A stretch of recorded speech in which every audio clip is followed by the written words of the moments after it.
Good morning, fourth graders. We're going to continue our reading in Stone Fox today with Chapter 9, The Race. Searchlight sprang forward with such force that little Willie couldn't hang on. If it weren't for a lucky grab, he would have fallen off the sled for sure. In what seemed only seconds, little Willie and Searchlight had traveled down Main Street, turned onto North Road, and were gone. Far, far ahead of the others. They were winning, at least for the moment.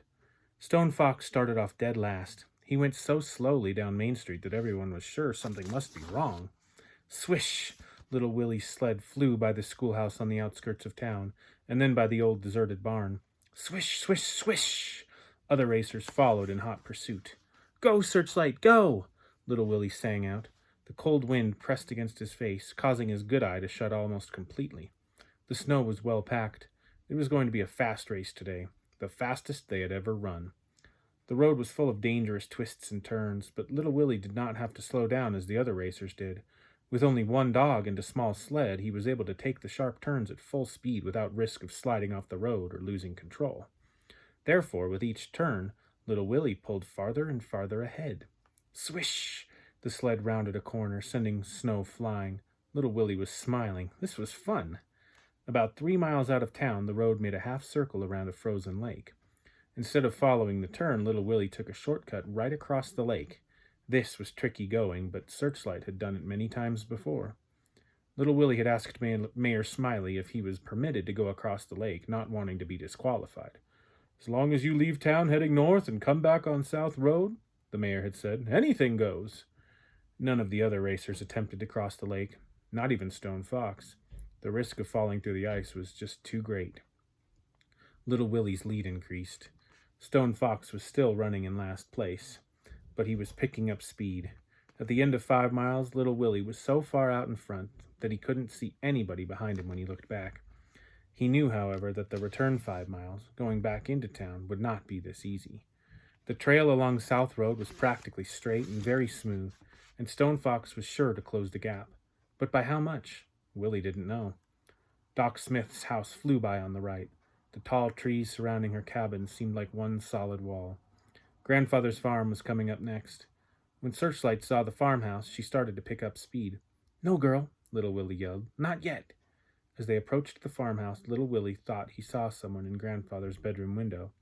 It was difficult to see with only one good eye. The someone was a man, with a full beard. It couldn't be, but it was. It was Grandfather. Grandfather was sitting up in bed. He was looking out the window. Little Willie was so excited he couldn't think straight. He started to stop the sled, but Grandfather indicated no, waving him on. Of course, little Willie said to himself, I must finish the race. I haven't won yet. Go, Searchlight, little Willie shrieked. Go, girl. Grandfather was better. Tears of joy rolled down Willie's smiling face. Everything was going to be all right. And then Stone Fox made his move. One by one, he began to pass the other racers. He went from last place to 8th, then from 8th place to 7th, then from 7th to 6th, 6th to 5th.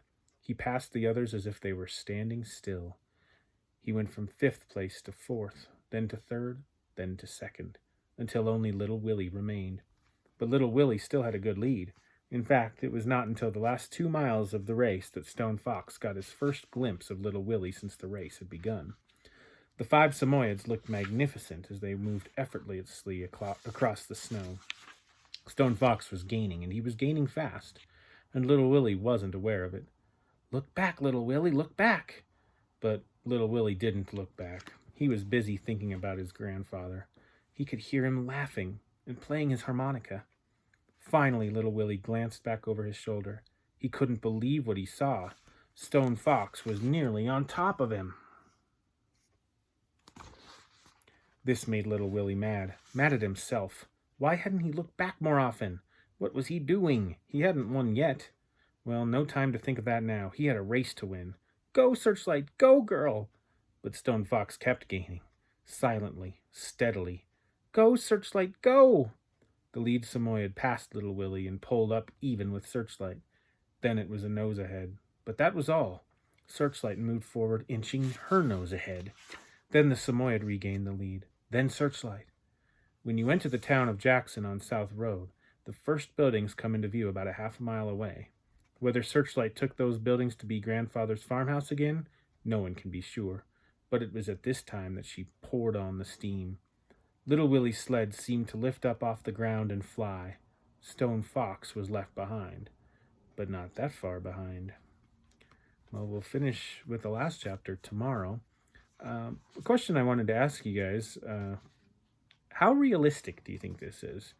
Do you think that the author, John Reynolds Gardner, does a good job telling this underdog story? Because sometimes with stories, it doesn't quite seem like it could really happen. Like, he's only got one dog. He's never raced before. Stone Fox has won all of his races. So do you think that this is a little bit unrealistic? Or do you think that the author explains it well enough where, with just one dog, he was able to make the turns better? Searchlight was a very, very good racing dog. So, anything's possible. So I'm just curious what you think about it. And also just got to laugh a little bit at, definitely a different time and place when he's talking about going over the frozen lake. Mayor Smiley he said, as long as you come back, anything goes. So it was very possible that this boy racing could fall through a frozen lake, and they didn't really say anything about it. So, wouldn't be very realistic today, but maybe a little bit more when it was first written back in 1980. So just tell me your thoughts on how realistic you think it is, and any predictions you have for the final chapter that we'll read tomorrow. Have a good day.